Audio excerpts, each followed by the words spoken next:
welcome to this one. In this episode, I'm going to be doing some dangerous drilling and dangerous pressing and reading some dangerous books. So stay tuned for that. Next item on the list is the axle or the wheel bearings. This is not the worst I've seen, but it's not the best also. The way you get these things off is you have this holder ring. You cut this, then you can open it up a bit, or you can just force it off. Then you take the bearing off, press a new one on, and then you heat the new one of these guys up. I think the service manual says about 150 degrees Celsius, so that's rather hot. I just put it on the stove for about 5 minutes. Then you can usually just drop it down and drive it in place, and that will hold the new bearing. Remember that when you do that, you'll probably remove this to clean it. Remember to put this back before you put the new bearings on.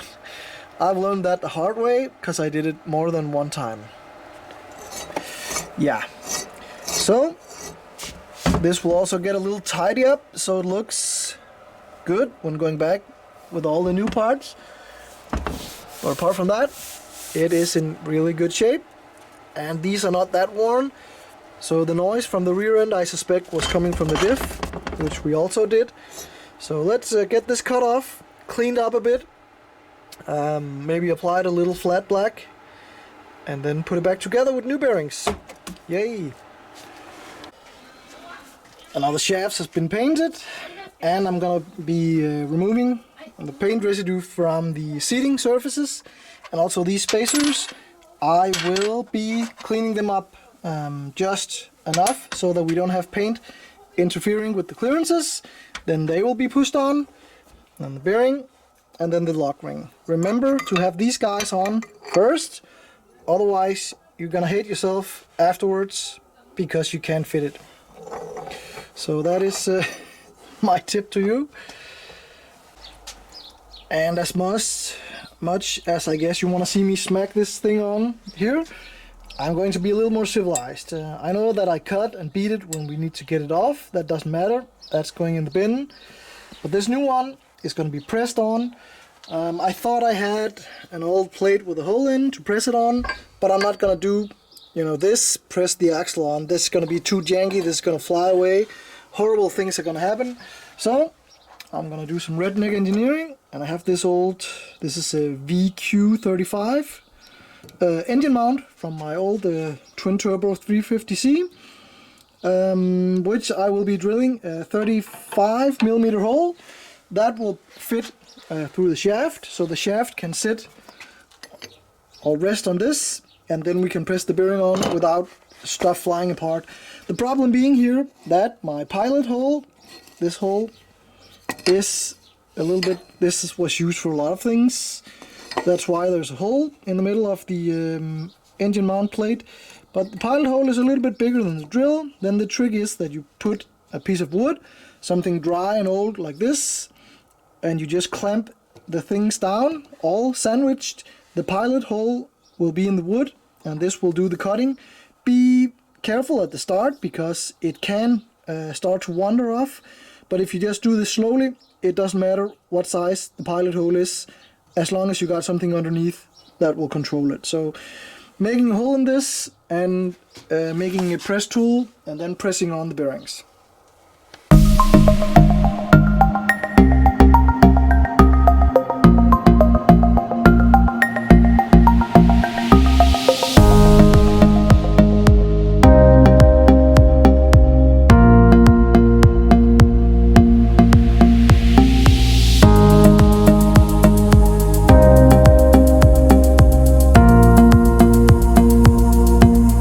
And this setup being done, I will take the new bearing, the axle, and try, just for fun, to set this up the way I'm going to run it to see if it will fit, and it will fit beautifully. Now I need something to push down into this.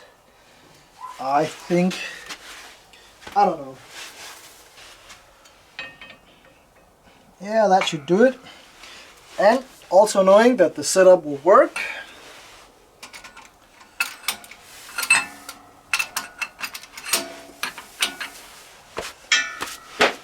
Why is my shop always so dirty?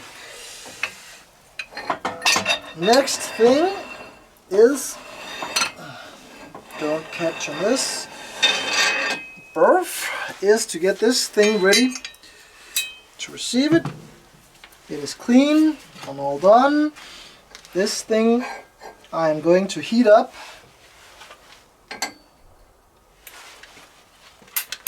Just a tad.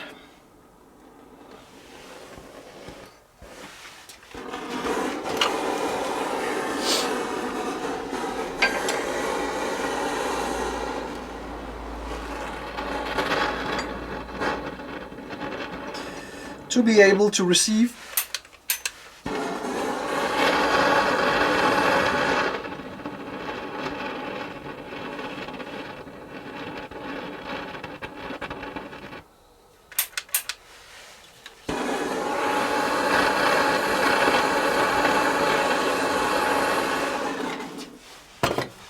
trust me, that is enough. Get this on here. And this one has a beveled edge on both sides of the bearing, so it doesn't really matter what side you press it on. I suspect this is going to be fine. Just maneuvering these in for most support. And make sure you don't have any dust or any crap on this, so it's ready to be pressed on there. And then you just do everything you just saw in reverse. Put it back in. Be careful when you seat it so that you don't get it like off, or you push onto something that you don't want to push onto. Make sure the bearing is not connecting before you are ready to press it in.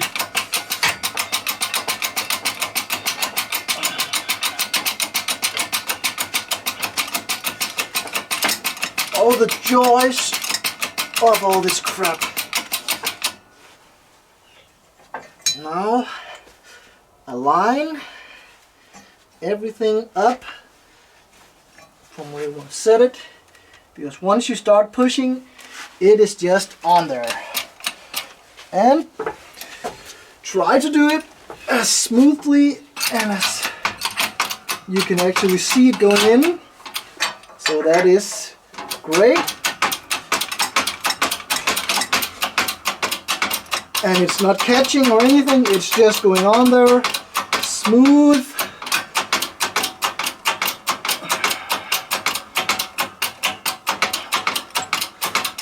And the spacer is taking up the slack, and we are in. That's fine. Don't break it. I think this time I'm not going to have it all the way up to save me a little time. Let's get this thing out and have a look. Remember, put this thing on either way you're screwed, and bearing and retainer, everything just looks good. Now it's time to put on the locking thing. Oh yeah, that's the fun one. Come in small packs like this, and remember that you want the rounded edge to point as the same direction as the shaft, because this will be going through the seal in the rear axle, so that you don't get the straight edge that will break the seal. So this needs to go on also. This is perfect. And again, you want to get this, and this is, I think, the spec for this. In the manual it says that this thing needs to be heated up to 150 degrees Celsius. So that is quite a lot. Also because it needs to really lock on there firmly. So when this shrinks on, it is just on there. So let's get this up to 150 degrees.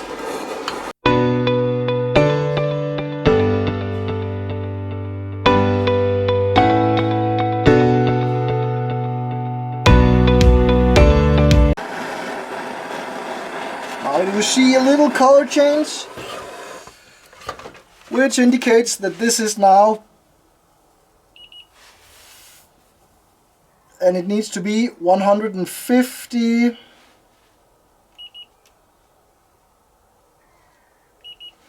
and this is now 151 Celsius.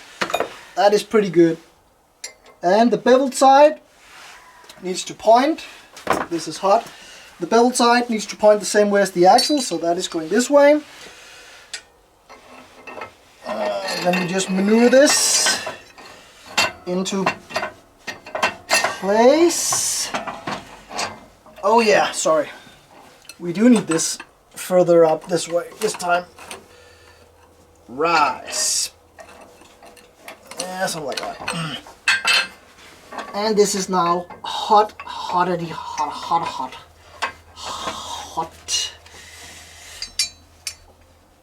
Don't put your fingers on it. That's gonna suck. Get all shit out of the way. And we are ready to rock.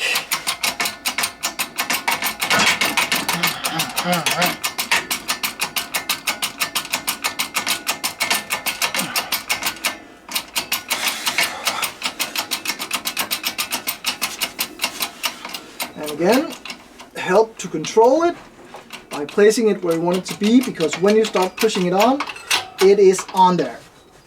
And that's about there.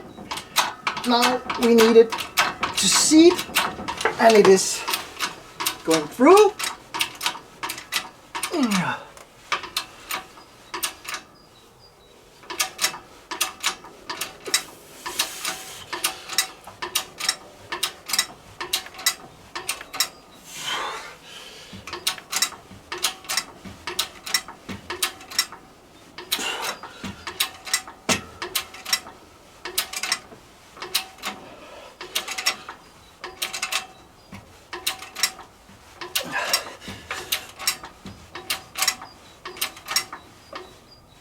That's it.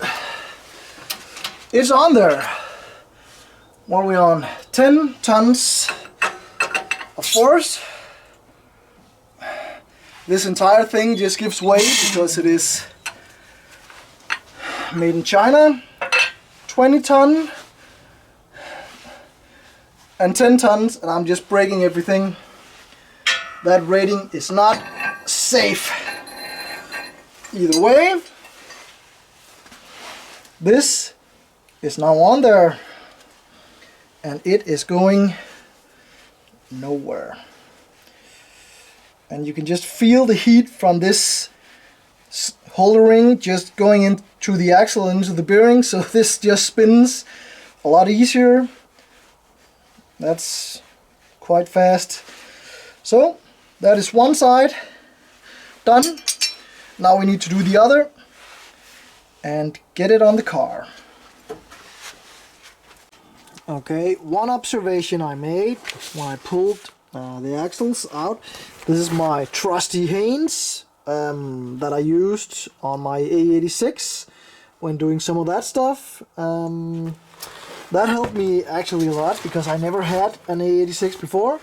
But basically it's a car, so if you know how to work on cars, then I guess you get the point. But still a lot of things in this book that are really, really good that you can use, such as like a lot of torque specifications and all kinds of stuff. So this is just common good sense that you can use and apply to what you're building and go to as a fail-safe if you're like in doubt. I learned something when doing the A86 was that the half shafts, as you can see here, needs to have this notch. So I don't know if it's for being able to breathe have some air pass through. I don't know, but doesn't matter. They need to line up the notch in the inner gasket, the middle gasket, and the outermost flange that you put on there, and tighten up your rear bearing on the half shaft. So when I pulled these axles off the car, the right one, which is this one, had the left sides of this bearing retainer. So that was really odd, but okay. I just switched them around before I changed the bearings. Doesn't matter. But then I kind of, had a look. I had a hell of a problem taking off the brake shoes, and this is actually how it looked when I took it apart. This one was not really seated with this adjuster, so that might never have worked. Also, you can see this shoe is just totally done, delaminated and broken off, and you have all sorts of oil and whatnot on here, so that's not really that good. Also, this spring, I think they may have switched them around. That's one thing. Also, they put them here on the brake shoes. That will make them stick pretty bad. They're supposed to be up here, because now you can't get to the bolts to get the flange off when you need to get the half shaft out. So that kind of bugged me. I thought, why is this so hard to get off? But this was just thrown on there. This never worked as it is here, I suspect. I see a lot of rust and I see a lot of dust. So this brake might not even have worked. But this is just like really, really bad. So all this stuff has to come off. I have to take a look at if anything's broken. Then we have to change to the new shoes, get all this hardware put over on the new shoes, get everything greased up the way it's supposed to. There are a few grease points inside of here. I don't know if many of you guys know that, but you need to, as you do on your disc brakes, there are a few places you need to grease up. The same with these guys. So let's get all this stuff up, clean up the mounting surface or the backing plate, and get some new stuff in there, see if it will work. Switch the springs around, put them in the right place.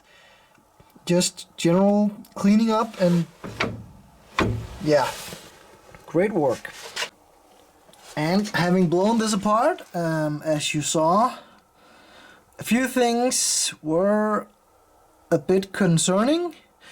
It looks like this has been leaking a little bit, and also when all the shoes break loose, this rubber, the seal, also came off.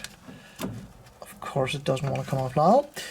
That came off and was full of grease, and I thought, okay, or what seems to be just all kinds of crap and stuff from the maybe braking fluid. Then I thought something was a little bit off, and as you see, there's no push rod inside or piston. It is completely gone. If we remove it on the other side, you see very clearly you have this piston, which the top of your brake shoe, you can see the thingies on the top that they push in on. That will apply force to the inside of your brake rotor, or whatever you want to call it, drum in this case, and that will stop the car. But this has never had any in, so when you apply the brakes, I think the entire pressure of the system would either come out this way, not having a piston, or being stuck maybe even. But this surely have never worked. Like never ever, because the way this was set up and put back together, I think they tried to do some stuff to it. Then I guess they didn't know what they were doing. But putting it together like this, and this dude has been driving this car for the past, well, driving is relative, because when I got it, he said it was having issues with overheating, so he only drove it to a local meet once a month in the summer half. So that's like 6 times a year this car was out driving, I don't know, 20 kilometers. That's it. So 100 kilometers a year. Yeah, as I said, he was out driving 100 kilometers a year. And it was still overheating like crazy because there was no cooling system on. You can see the first episode I made about how bad it was. And turns out he's been driving it the whole time without this being functional. I don't know about the other corners. It's braking in the front. That's pretty obvious, but it's not really that good. It's just a single rotor. It's not ventilated, so it's not cooled. Just a single disc. And yeah, this is not working. Let's just not even think about it. Just order new parts, start cleaning, and that'll instantly make you feel better. Just push on, push through. In the next episode, we'll be getting all the necessary hardware to rebuild the rear brakes just as they were from the factory, brand new. Also, we'll be putting back together the complete axle, the rear coilovers, and all the support bracing that needs to be put on. So remember to subscribe and like for that, and I will see you on the next one. Bye!